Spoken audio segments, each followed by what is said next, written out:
आखिर राहुल गांधी पर लगातार इतने पर्सनल अटैक पिछले 2-3 दिन से क्यों बढ़ गए हैं दोस्तों? ऐसा क्यों है कि कंगना रनौत लगातार राहुल गांधी पर जिस तरह की टिप्पणियां कर रही हैं वो न केवल बीजेपी की तरफ से आ रही हैं बल्कि केवल कंगना की तरफ से नहीं आ रही हैं। सब कुछ मैं आपको तफसील से बताऊंगी, साथ में आपको ये भी बताऊंगी कि कंगना रनौत ने अब राहुल गांधी पर क्या बोला है। दोस्तों, आज भी संसद चल रही है और संसद में दाखिल होने से पहले मीडिया से बात करते हुए कंगना रनौत ने राहुल गांधी के जो उन्होंने चक्रव्यूह वाला बयान दिया था उस पर कटाक्ष करते हुए कहा, राहुल जी की बात पर हम क्या कहें, उनकी किसी बात का कोई न तुक है न ढंग है, ना ही हमें समझ में आती उनकी बातें। सबसे निंदाजनक बात यह है कि वो हमेशा देश के प्रति ऐसी बात करते हैं। देश का हलवा बट रहा है और सब खा रहे हैं। उनकी दादी ने भी कई बजट बनाए हैं। उनको हलवा कहना और देश को मिल बांट के खाना ये देश के लिए अच्छी बात नहीं। जैसा कि अनुराग ठाकुर जी ने कहा, कांग्रेस की मानसिकता है देश का बंटवारा करके खाना, ये नेहरू के टाइम से चला आ रहा है। दोस्तों, कंगना रनौत की ये बात इस बात से जोड़कर देखी जाए जो उन्होंने अभी एक दिन पहले बोली थी। कंगना रनौत ने बेहद ही आपत्तिजनक बयान दिया था राहुल गांधी पर, यह कहते हुए कि राहुल गांधी, उन्हें ऐसा लगता है कि राहुल गांधी ड्रग्स का सेवन करते हैं, वो हमेशा नशे में रहते हैं और राहुल गांधी का टेस्ट होना चाहिए। राहुल गांधी पर इस तरह की टिप्पणी का, जब कंगना ने इस तरह की टिप्पणी की तो बहुत से लोगों ने इसका विरोध किया। और इससे पहले राहुल गांधी जब 18वीं लोकसभा में उन्होंने पहला भाषण दिया था राष्ट्रपति का अभिभाषण पर, तब भी कंगना रनौत ने राहुल गांधी को स्टैंड अप कॉमेडियन कहा था।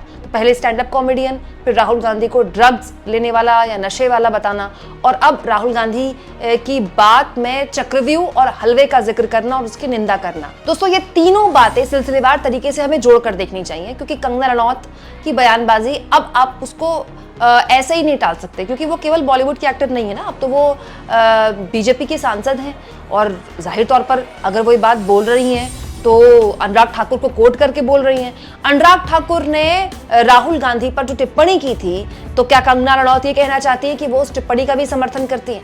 दोस्तों, बात ऐसी है कि बीजेपी को कांग्रेस पार्टी ने, इंडिया गठबंधन ने और राहुल गांधी ने वहां चोट दी है जहां उसके सबसे ज्यादा दर्द होता है। दोस्तों, जाति का जनगणना एक ऐसा मुद्दा है जिस पर बीजेपी आए बाएं साएं कर रही है।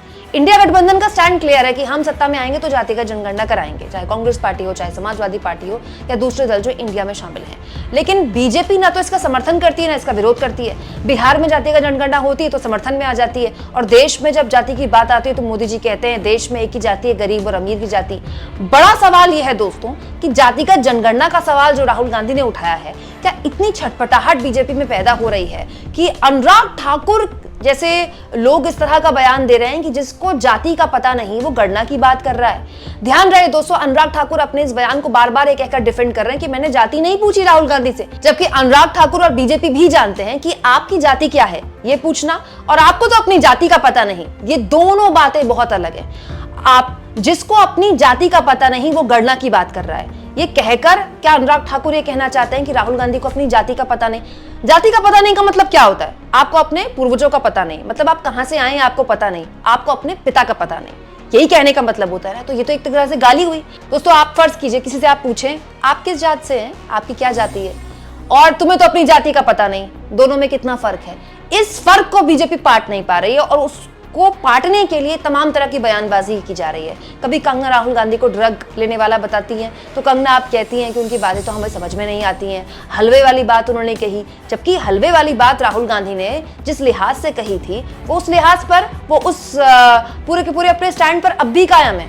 दोस्तों, राहुल गांधी जैसे जैसे जाति की बात कर रहे हैं, बीजेपी की कोशिश है कि या तो इस बहस को राहुल गांधी को पर्सनल बना दिया जाए कि राहुल गांधी को अपनी जाति का पता नहीं, वो गणना की बात कर रहे हैं, या राहुल गांधी को ड्रग लेने वाला बता दिया जाए, या बता दिया जाए कि उन्होंने हलवे का जिक्र क्यों किया, या तो इसको राहुल गांधी पर अटैक के तौर पर दिखाने की कोशिश कर रही है, या इस पूरे की पूरी लड़ाई को राहुल गांधी की लड़ाई या पर्सनल बनाने की कोशिश कर रही है, जबकि ऐसा नहीं है। ये स्टैंड तो इंडिया गठबंधन का है। दूसरी और सबसे महत्वपूर्ण बात दोस्तों, 2014 के वक्त अमित शाह ने एक बहुत जबरदस्त काम किया था जिसका बीजेपी को बहुत लंबे वक्त तक फायदा हुआ। दोस्तों, वो काम था उत्तर प्रदेश में गैर यादव ओबीसी और गैर जाटव दलितों का एक अम्ब्रेला बनाना।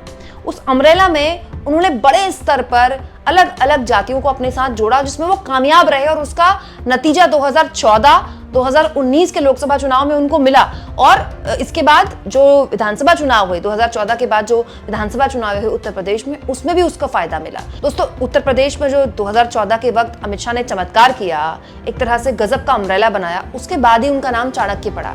लेकिन दिक्कत यह है कि चाणक्य नीति अमित शाह की अब हो गई है फेल, क्योंकि जिस जाति के अम्ब्रेला का अमित शाह एक तरह से इस्तेमाल कर रहे थे, उसका फायदा भी मिला बीजेपी को। दोस्तों, उस जाति के अम्ब्रेला पर छेद कर दिया है राहुल गांधी ने और कांग्रेस पार्टी ने। दोस्तों, बीजेपी हमेशा से हिंदुत्व की पॉलिटिक्स करती रही है, 90 के दशक से, राम मंदिर आंदोलन के बाद से। लेकिन उसने 2014 के बाद से एक गजब का ट्रीटमेंट किया, हिंदुत्व की politics plus OBC. PM Modi अपने आप को ओबीसी प्रधानमंत्री के तौर पर दिखाते थे, पिछड़ी जाति का बताते थे, और उसके बाद उसका उनको फायदा भी मिला। प्रॉब्लम यह है कि अब इस पूरे के पूरे चक्र में राहुल गांधी उनसे एक कदम आगे निकल गए कि ठीक है, आप जाति की बात कर ही रहे हैं तो गिनती करा लीजिए। अब दिक्कत यह है दोस्तों कि जातिगत जनगणना के जरिए अगर ये बात पता चल गई कि किसकी कितनी जाति है, तो फिर यह सवाल होगा कि जिसकी जितनी जाति है उसकी क्या उतनी हिस्सेदारी है, और अगर नहीं है तो फिर आप दीजिए उतनी हिस्सेदारी। दोस्तों, इसी सवाल में मोदी सरकार फंस जाएगी, क्योंकि बीजेपी का पूरी की पूरी राजनीति हिंदुत्व की बुनियाद पे खड़ी होती है। और जब जब जातियों का जिक्र आएगा, और हमारे यहाँ तो जातियां कई उपजातियों में बंटी होती है, ये पूरा का पूरा हिंदुत्व का मॉडल भरभरा कर गिर जाएगा। उत्तर प्रदेश में योगी आदित्यनाथ जब मुख्यमंत्री बनाए गए थे दोस्तों, उस वक्त कहा था कि जो संत होते हैं, जो साधु होते हैं, उनकी कोई जाति नहीं होती, और बात भी ठीक है। लेकिन उत्तर प्रदेश के मुख्यमंत्री रहते हुए योगी आदित्यनाथ ने सीना ठोक कर कहा कि हाँ, वो क्षत्रिय जाति से आते हैं, ठाकुर बिरादरी से आते हैं, तो इसमें शर्म की क्या बात है। और उसके बाद ठाकुर बिरादरी को लेकर, ठाकुर जाति को लेकर एक खास तरह का गुस्सा, एक खास तरह के आरोप विपक्ष ने भी लगाए और बहुत सारे लोगों ने भी लगाए कि देखिए, थानों में अब इस जाति की खास तौर पर उत्तर प्रदेश में चलती है। तो दिक्कत यह है दोस्तों कि बीजेपी ने जो पूरी की पूरी एक मेहनत की थी अपने आप को ब्राह्मण बनिया पार्टी से निकलकर पिछड़ों की पार्टी बनाने की, जिसको उसको फायदा भी मिला, अगर ये जातिगत जनगणना का मुद्दा आम जन तक पहुंच गया तो ये पूरी मेहनत पानी में मिल जाएगी, मिट्टी में मिल जाएगी। और इसीलिए राहुल गांधी जब जब जातिगत जनगणना की बात करेंगे, तब तब उन पर व्यक्तिगत हमले किए जाएंगे, उनको ड्रग एडिक्ट किया कहा जाएगा, या फिर उनके हलवा वाले बयान का मजाक उड़ाया जाएगा। इसके अलावा जिसको जाति का पता नहीं वो गणना की बात करता है, इस तरह की बात बोलकर उनको गाली भी दी जाएगी, उनके पुरखों को भी गाली दी जाएगी। दोस्तों, दिक्कत और बड़ी तब हो गई जब मोदी जी ने न जाने किसके एडवाइस पर अनुराग ठाकुर के ये जाति वाला जो उनका बयान था उसको एंडोर्स कर दिया। मोदी जी ने न केवल उसको अपने सोशल मीडिया प्लेटफॉर्म से शेयर किया, बल्कि उसकी तारीफ की। तो कांग्रेस पार्टी ये आरोप लगा रही है कि मोदी जी एक ऐसे शख्स के भाषण को एंडोर्स कर रहे हैं जो जाति की गाली दे रहा है। तो ये अब बड़ी अजीब सी स्थिति पीएम मोदी के आगे है, बीजेपी के आगे है, कि जाति की राजनीति में जो उसने महारत हासिल की थी, उसमें जो अब रिसाव शुरू हो गया है, रिसाव कब जाकर रुकेगा और कहां जाकर रुकेगा?